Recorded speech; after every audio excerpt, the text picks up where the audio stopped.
શ્રી સ્વામિનારાયણ ભગવાનની જય. ભગવાન શ્રી સ્વામિનારાયણ જીવન ચરિત્ર ભાગ 25. સર્વોપરી શ્રી હરિના સામર્થ્યવાન પ્રતાપી પરમહંસો. એક સમયે દાદા ખાચરના દરબારમાં શ્રીજી મહારાજ પ્રાગજી પુરાણી પાસે ભાગવતની કથા વંચાવતા હતા. તેમાં દુર્વાસા ઋષિ બધી ગોપીઓના ઠાળ જમી ગયા એ પ્રસંગ આવ્યો. ત્યારે જીવા ખાચરે પૂછ્યું છે, મહારાજ, એમ તે સી રીતે બન્યું હશે? તે સુણીને મધુર હાસ્ય કરતા શ્રીજી મહારાજ કહે, કોઈ વખતે બતાવીશું. ત્યારબાદ થોડે સમય વીત્યે એક પ્રસંગે જીવા ખાચરે 2 રસોઈ આપવાનો નિર્ધાર કરી પકવાન કરાવી રાખાવ્યા ને મહારાજને કહીને તેને સાચવવાને સારું સચ્ચિદાનંદ સ્વામીને બેસાડ્યા. એ વખતે શ્રીજી મહારાજ કહે, જીવા બાપુ, તમે સચ્ચિદાનંદ સ્વામીને ધ્યાન રાખવા બેસાડ્યા છે તો એ સાધુને જરાક કોરડ અથવા કે ટીમણ કરાવજો.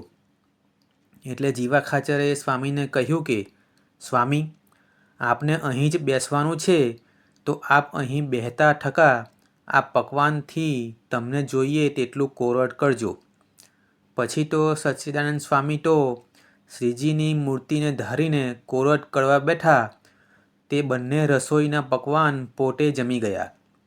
જીવા ખાચરે જોયું તો બધું જ ખાલી. એટલે મહારાજ પાસે જઈને કહ્યું કે, મહારાજ, આ સચ્ચિદાનંદ સ્વામી તો દુર્વાસાનાય મોટા ભાઈ લાગે છે. ત્યારે શ્રી હરિ હસતા કહે, સ્વામીએ આજ તમારો ભાગવત કથાનો દુર્વાસા ઠાળ કેમ જમ્યા હશે એ સંકલ્પ પૂર્ણ કર્યો. એક વર્ષે ચોમાસામાં વરસાદે તણાવ્યું અને ઘાસચારા વગર પશુઓ બહુ દુઃખી થવા લાગ્યા. ત્યારે કેટલાક હરિભક્તોએ રાઢાવાડીએ આવીને સચ્ચિદાનંદ સ્વામી આગળ આવીને આ સંકટની વાત કરી. એથી તેમનું દયાળુ હૃદય દ્રવી ઉઠ્યું અને સમાધિ કરી ઇન્દ્રલોકમાં જઈને વરસાદના દેવ ઇન્દ્રને જઈ ઠેબુ માર્યું અને ઠપકો આપી વરસાદ વરસાવવા કહ્યું. તેથી ઘણો વરસાદ થયો. પછી સભામાં જ્યારે સ્વામી આવ્યા ત્યારે શ્રી હરિએ કહ્યું કે, આમ વરસાદ વરસાવો છો અને સ્વતંત્રપણે વર્તો છો તે તમને કોણે અખતિયાર આપ્યો છે? પછી સ્વામી કહે, મહારાજ, પશુઓ દુઃખી થતા હતા અને હરિભક્તોને સંકટ હતું તેથી આમ કર્યું. પણ આજ્ઞા વિના એમ કેમ કર્યું? હરિભક્તોને સમજણ આપવી જોઈએ સ્વામી. એક સમયે જીવા ખાચર ગિરાસની તકરાર માટે દાદા ખાચર સામે ફરિયાદ કરવા ભાવનગર જવા માટે ઘોડીએ ચડીને ચાલ્યા. તેથી સચ્ચિદાનંદ સ્વામીને જાણ થઈ. તેથી તેમના મનમાં બહુ આઘાત થયો કે દાદા ખાચર જેવા મુક્ત પુરુષને આ જીવા ખાચર ખોટી રીતે કનડે છે અને વળી ભાવનગર જઈને વધારે ઉપાધિ કરાવશે. આમ વિચારી તેને રોકવાનો ઉગ્ર સંકલ્પ કરીને તેમની ઘોડીમાં પ્રવેશ કર્યો. એથી શાંત ચાલતી ઘોડીએ એવું તો તોફાન આદર્યું કે જીવા ખાચર હેઠા પડી ગયા અને થોડુંક વાગ્યું. તે પોતાનો મનસૂબો પૂરો કરવા ભાવનગર જઈ શક્યા નહીં. આથી શ્રીજી મહારાજે સચ્ચિદાનંદ સ્વામીને ઠપકો આપ્યો કે, સાધુ થઈને આવું કરો છો? ત્યારે સ્વામી કહે, મહારાજ, દાદા ખાચર જેવા પરમ ભક્તનો દ્રોહ કરે તે મારાથી સહન ન થઈ શક્યું. તેથી આમ કર્યું. આમ કોમળ હૃદયના દયાળુ પ્રકૃતિના સચ્ચિદાનંદ સ્વામીએ 2 વખતે શ્રી હરિજીનો ઠપકો સહન કર્યો. સત્સંગ સાગરના મોતીમાંથી.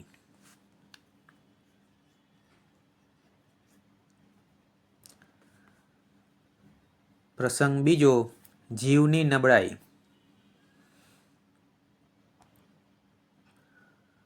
સોરઠમાં વંથળીમાં શ્રીજી મહારાજ ઘણીવાર પધારેલા છે.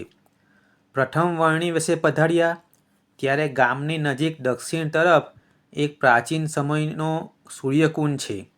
તેમાં સ્નાન પણ કરેલું. શ્રીજી મહારાજે જ્યારે મેઘપુરમાં 6 મહિના સુધી ચોરાસી કરી હતી એ વખતે આ વંથળીના પરમ ભક્ત કલ્યાણભાઈએ તેમાં ઘણી સેવા કરેલી. વંથળીથી મેઘપુર લગભગ 6-7 માઇલ દૂર થાય, છતાં કલ્યાણભાઈ 6 માસ સુધી દરરોજ ચાલીને શ્રીજી મહારાજના દર્શન કરવા આવતા. તેઓ પરમ શ્રદ્ધાળુ હતા. તેઓને સદ્ગુરુ ગુણાતીતાનંદ સ્વામી સાથે બહુ હેત હતું. તેઓ સ્વામીનો અતિ મહિમા સમજતા અને પોતાના સંબંધમાં આવનાર સહુને સ્વામીને બોલતું ચાલતું ભાગવત કહીને ઓળખાણ કરાવતા. એક વખતે શ્રીજી મહારાજ સોરઠમાં વિચરણ કરતા થકા વંથણીમાં કલ્યાણભાઈને ઘેર પધાર્યા હતા. તેમણે ભાવપૂર્વક મૂળજી બ્રહ્મચારી પાસે ઠાર કરાવ્યો અને શ્રીજી મહારાજને પ્રેમથી જમાડ્યા. શ્રીહરિએ જમીને ચડું કરીને મુખવાસ લઈને કલ્યાણભાઈને પોતાના ઠારની પ્રસાદી આપી. એથી તેઓ અત્યંત કૃતાર્થતા અનુભવીને ખૂબ સંતોષ પામ્યા. એ પછી શ્રીહરિ ઘરમાં ઢોલિયો બિછાવેલ હતો તે ઉપર થાંભલાને ઓઠીંગણ દઈને બેઠા હતા. ત્યાં ગામમાંથી કેટલાક પટેલિયાઓ આવ્યાને સન્મુખ બેઠા. શ્રીહરિએ સર્વને કુશળ સમાચાર પૂછ્યાને આમ સભા થઈ ગઈ. તેથી શ્રીજી મહારાજ અમૃત વચનો વહાવતા થકા મનુષ્ય દેહની દુર્લભતાનો ઉપદેશ આપવા લાગ્યા કે, ભાઈઓ, આપણે ક્યાંથી આવ્યા ને ક્યાં જઈશું? એક દિવસ આ મૃત્યુલોકનો ત્યાગ જરૂર કરવો પડશે. સૌ કુટુંબ કબીલા, ભાઈ ભાડુ કે પુત્ર પરિવાર જેને આ જીવે પોતાના માન્યા છે એને છોડીને અહીંથી જવું પડશે. અહીં જેણે જેવા કર્મ કર્યા હશે તે પ્રમાણે તેને સુખ દુઃખ પ્રાપ્ત થાય છે. દેવોને દુર્લભ એવા આ મનુષ્ય દેહ કરીને આપણે જે ધારીએ તે કરી શકીએ તેમ છીએ. માટે આળસ પ્રમાદનો ત્યાગ કરી સંસારમાંથી પાછી વૃત્તિ વાળીને થોડો સમય કાઢીને પ્રભુ ભજી લેવા. બાકી એક વખત આંખ મીચાણી તો પછી ભગવાન ભજવાનો મોકો ફરી નહીં મળે. આમ શ્રીજી મહારાજની ઉપદેશની વાત સાંભળીને સન્મુખ બેઠેલ પટીલિયાઓ એકબીજાને પરસ્પર કહેવા લાગ્યા કે, પ્રભુ ભજવા એ તો નવરા કે વૃદ્ધ ડોહાઓનું કામ છે. જો અમે અટાણે પ્રભુ ભજીએ તો પછી કમાઈએ ક્યારે અને ખાઈએ શું? જો તમે દાણા આપતા હો તો અમે તમારો ધર્મ પાળીએ. ત્યારે શ્રીજી મહારાજ હસતા હસતા કહે, કલ્યાણભાઈ, આ કોઠીનું સાણું ખોલો. કલ્યાણભાઈએ તુરત ઊભા થઈને કહ્યું કે, અરે મહારાજ, આ કોઠી ખાલી છે. હાલ તો મોડું વરહ છે તો અનાજનો પાક બહુ ઓછો થયો છે. તે સુણીને મહારાજ કહે, અમે કહીએ છીએ તમે કોઠીનું સાણું ખોલી નાખો. પછી કલ્યાણભાઈએ સાણું ખોલ્યું. ત્યાં તો લીલા શેવાળ જેવા બાજરાના દાણાનો મોટો ઢગલો થઈ પડ્યો. મહારાજ કહે, લ્યો પટેલિયાઓ, જેને જેટલા જોઈએ તેટલા દાણા લઈ જાઓ અને અમારા ધર્મ નિયમ પાળજો. આ ચમત્કાર જોઈને તે લોકો આશ્ચર્ય પામ્યા અને વળી બોલ્યા કે, તમે તો ભગવાન છો, તે પળમાં ચાહો તે કરો, પણ અમારાથી તમારા ધર્મ નિયમ પળે નહીં. એમ કહી ઉઠીને સૌ પોતપોતાને ઘેર ચાલી ગયા. ચમત્કારથી નવાઈ પામીને ગામ લોકો ગયા પછી શ્રીજી મહારાજે કલ્યાણભાઈ આગળ વાત કરી કે, માણસ ગમે તેવા ચમત્કાર જુએ છતાં પ્રથમથી પડી ગયેલી ટેવો છોડી જીવનનો પલટો કરી શકતો નથી.